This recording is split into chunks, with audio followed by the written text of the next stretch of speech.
पण सगळ्यात महत्वाचं असं आहे की या राज्यामध्ये जे सरकार आता प्रचंड बहुमत घेऊन आलेलं सरकार आहे, त्या सरकारला असं वाटतं की हिंदी भाषा ही त्यांच्या मातृसंस्थेच्या एका व्यापक अजेंड्याचा भाग आहे.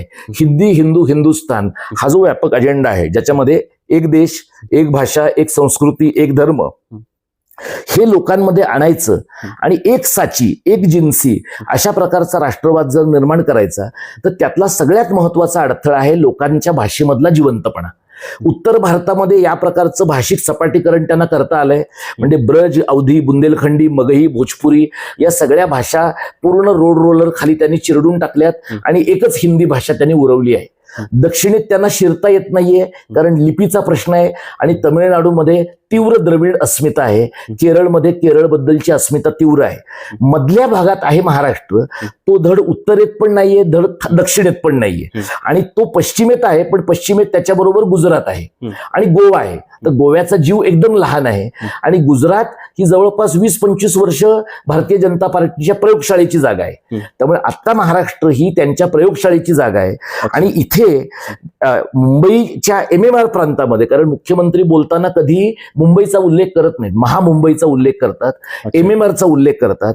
या MMR प्रांतामध्ये उत्तर भारतीयांची संख्या मोठ्या प्रमाणात वाढली आहे.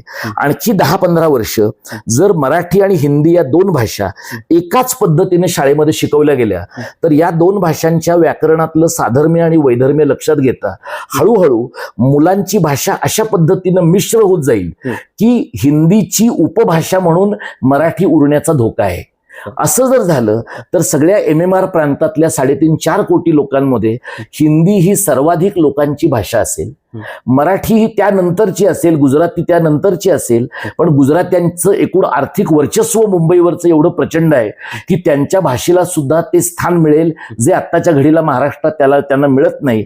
आणि त्यामुळे MMRचं वेगळं राज्य जर करायचं, अगदी भाषावार प्रांत रचनेचा निकष वापरून, तर त्यासाठी सुद्धा हिंदी भाषकांची बहुसंख्या असणं या भागात गरजेचं आहे. मग गरज पडली तर त्याचा केंद्रशासित प्रदेश करायचा, गरज पडली तर त्याचं राज्य करायचं. या दीर्घ पल्ल्याच्या राजकारणाचं हे एक वाहन आहे आणि म्हणून हिंदी सक्तीकडे फक्त हिंदी सक्ती म्हणून नाही, तर हिंदीच्या देशांतर्गत वर्चस्वाचं आणि सांस्कृतिक वर्चस्ववादाचं हत्यार म्हणून पाहिलं पाहिजे.